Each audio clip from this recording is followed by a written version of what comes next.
Alright, you guys, Town Business Sports and Entertainment. We got a special guest. We got David Lopez, who has a record of 4-0 with 3 knockouts out of Oakland, California. The next big thing. You know what I'm saying? So how you doing, Dave? Doing good. Preparing for December, we might have a fight coming up, so we just staying ready for that.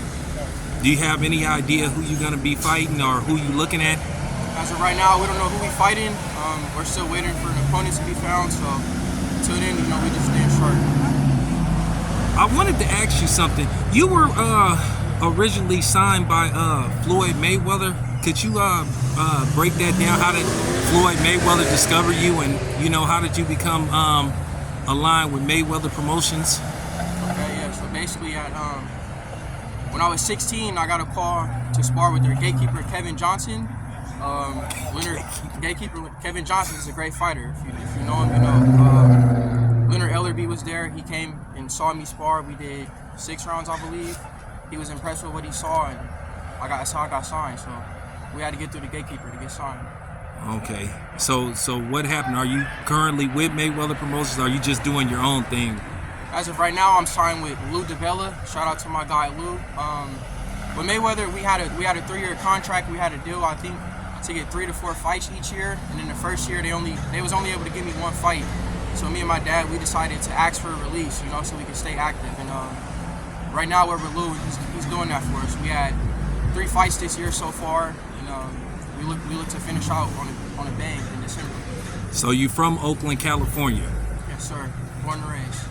Yeah. So the history of Oakland just not only transcends basketball, but then you have Andre Ward, then you have Devin Haney. So where do you think you fit in as far as becoming the next big thing, the next great boxer out of Oakland, California? As of right now, I think I'm headed to the top with them. As long as I keep working hard and staying consistent, just believing in God, I don't see no reason why I wouldn't be up there with them. So you trained by your father? Yes, sir. I'm trained by my dad.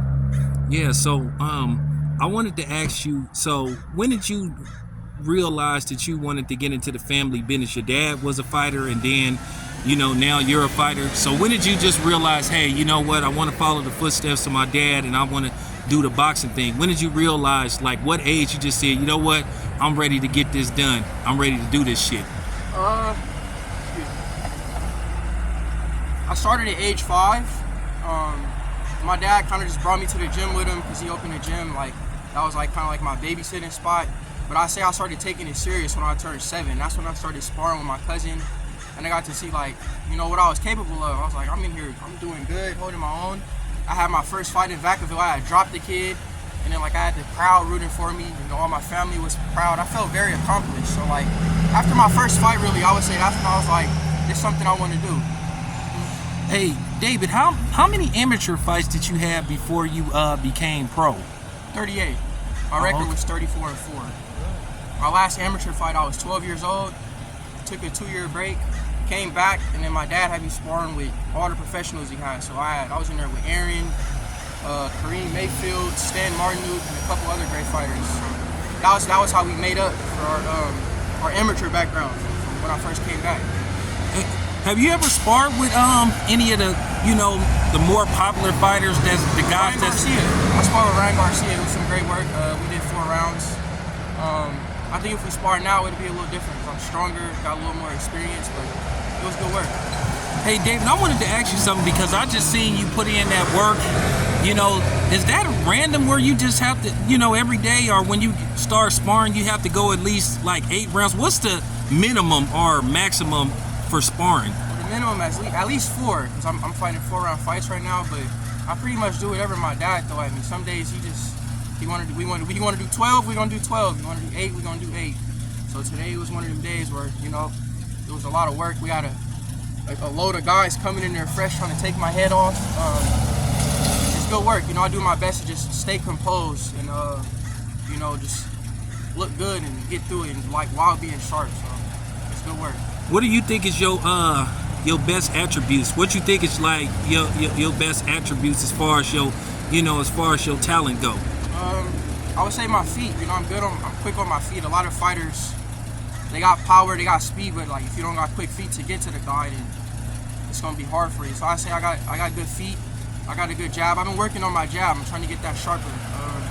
And then probably my best punch is my right hook. If you haven't watched my fights, I've seen it. Almost every knockout or stoppage is with a right hook. Yeah, you got power in both hands. You know, he was way before your time, but there was a fighter by the name of Larry Holmes. If you look him up, I know Larry. Yeah, one of the best jabs I ever seen. And I looked at your length. Yeah, you master that, man. Ain't nobody gonna be able to beat you, man. Yeah, especially when I get a condition. When I just got that jab unstoppable. Oh yeah.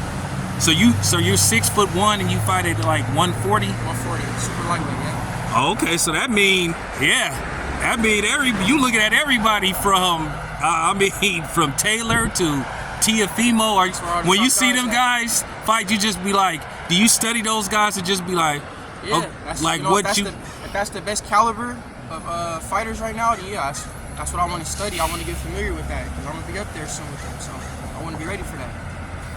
So I just wanted to ask you, like, who are some of your influences as far as boxing go? Like, you know, who's some of your favorite fighters, and who do you think right now is like #1 pound for pound? You know, it's synonymous. I mean, with whoever you think it is, it's subjective. So who do you think right now is like the best fighter on the planet? As of right now, I probably choose between Terrence Crawford and Canelo. So I can't really pick out of the two, but it's definitely one of those two guys in my opinion. So and speaking of Canelo and Terrence Crawford, what did you think of Terrence Crawford's performance versus Errol Spence? I kind of knew that was going to happen. I knew he was going to shut him out. I knew Crawford was more polished. He had more tools. And, you know, Spence he likes to take his time and break guys down. But with Crawford, I knew that wasn't going to happen because Crawford is good on his feet. He's very defensively aware. And I just knew Spence was going to be a step lower, a notch below him. So.